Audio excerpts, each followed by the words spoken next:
कि पूरी कौमे समूद एक दिन कुएं से पानी पी सकेगी, जबकि एक पूरा दिन उस ऊँटनी का होगा, दूसरे दिन सिर्फ ऊँटनी उस कुएं से पानी पी सकेगी। बस ये कहने को बड़ी आम सी बात है, ये आम बात है बहुत।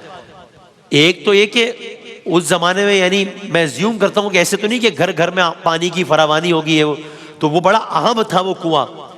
वो लोग जो खुद ये चैलेंज कर रहे थे कि ऊँटनी आ गई तो ईमान ले आएंगे, तो अब इससे बड़ा सबूत क्या होगा कि प्रैक्टिकली फिजिकली एक टेंजिबल चीज जिसको आप देख सकते हैं, महसूस कर सकते हैं, वो आपके सामने आ गई है और उसी अंदाज से आ गई जिस तरीके से कहा था कि पहाड़ के बतन से निकल आई है। उस ऊँटनी को किसी और ऊँटनी ने पैदा नहीं किया। लोगों का रद्द-ए-अमल क्या था? ईमान ले आए क्या? जवाब, बस कौम के सिर्फ कुछ लोग ईमान ले आए। बस अक्सर लोग अब भी कुफर पर कायम रहे, सब कुछ देखने के बावजूद भी कुफर पर कायम रहे, ईमान ना लाए। अब क्या हो रहा है? अब उस शहर का, अब उस बस्ती का, अब उस मुल्क का एक अजब मंजर है। एक ऊँटनी है, एक अब मैं सोचता हूं कि ये कितना, मुझे ऐसा लगता है कि उनके लिए हैबतनाक होता होगा, खौफनाक होता होगा। भाई एक जानवर है सही सलामत हालत में, जो कि उनके दरमियान से घूम रहा है, उनकी बस्ती में घूम रहा है, कभी कहां जा सकती है ऊँटनी, कभी कहां जा सकती है।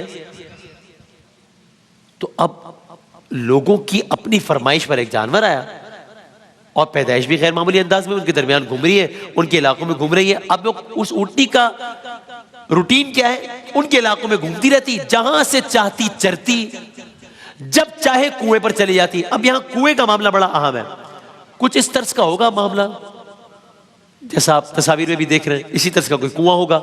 ये तो असल तस्वीर है जो जहां पहाड़ों में जो उनके घर होते थे, तो अब यहीं कहीं इन्हीं घरों के दरमियान कहीं कुछ कुआं वगैरह बनाया होगा। और वो कुआं बड़ा एक मरकजी कुआं था जहां पर वो ऊँटनी जाकर पानी पीती थी।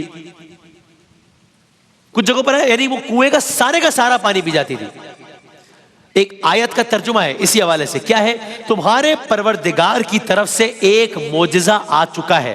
ये ऊँटनी के बारे में कहा, इस ऊँटनी को मोजिजा कहा गया। आगे सुनिए क्या कहा इस ऊँटनी को, कहा ये नाकतुल्लाह है। नाकतुल्लाह, नाका यानी ऊँटनी, अल्लाह की ऊँटनी है, अल्लाह की ऊँटनी। नाकतुल्लाह का लफ्ज आया। कुरान की आयत का तर्जुमा, तुम्हारे अल्लाह की तरफ से एक मोजिजा आ गया है, ये नाकतुल्लाह है, ये अल्लाह की ऊँटनी है, ये अल्लाह की ऊँटनी तुम्हारे लिए मोजिजा है। इस अल्लाह की ऊँटनी को आजाद छोड़ दो ताकि अल्लाह की जमीन पर चरती फिरे, और तुम इसे बुरी नीयत से हाथ भी ना लगाना, वरना दर्दनाक अजाब तुम्हें पकड़ लेगा। कुरान में आयत आई जिसमें वार्न किया गया कि ये आम ऊँटनी नहीं है, अल्लाह की ऊँटनी है, अल्लाह का मोजिजा है, हाथ ना लगाना बुरी नीयत से, वरना अजाब तुम्हें पकड़ लेगा। अब ये मामला है। बात आगे बढ़ी, सालेह अलैहिस्सलाम पर वही नाजिल हुई। एक तो ये हुक्म आ गया कुरान की आयत के जरिए, अब एक और ऑर्डर आ रहा है। वो ऑर्डर क्या है? वो ऑर्डर कुएं से मुताल्लिक है।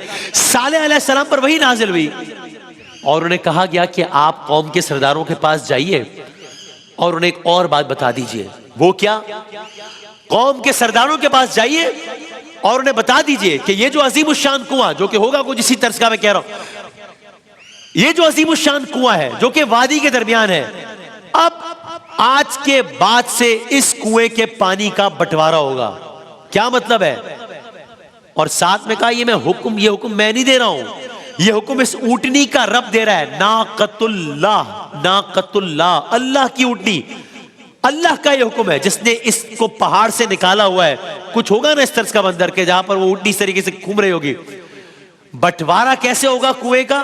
बंटवारा ऐसे होगा कि पूरी कौमे समूद एक दिन कुएं से पानी पी सकेगी, जबकि एक पूरा दिन उस ऊँटनी का होगा, दूसरे दिन सिर्फ ऊँटनी उस कुएं से पानी पी सकेगी। बस ये कहने को बड़ी आम सी बात है, ये आम बात है बहुत।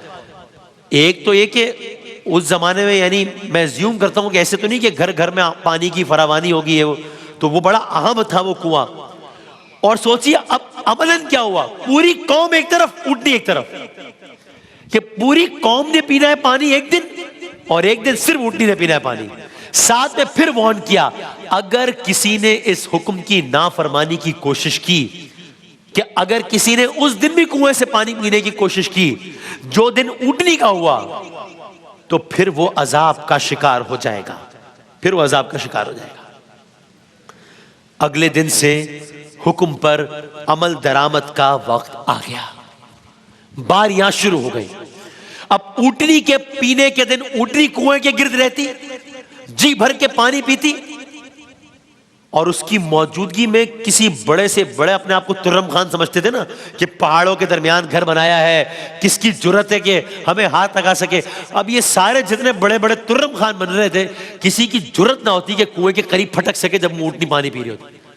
हर एक ऊँटनी से डरता था, हर एक को यकीन था कि पहाड़ से निकली हुई है ऊँटनी, एक लम्हे में उसको मार देगी। अब तो ये एक नया मसला दरपेश हो गया उनको।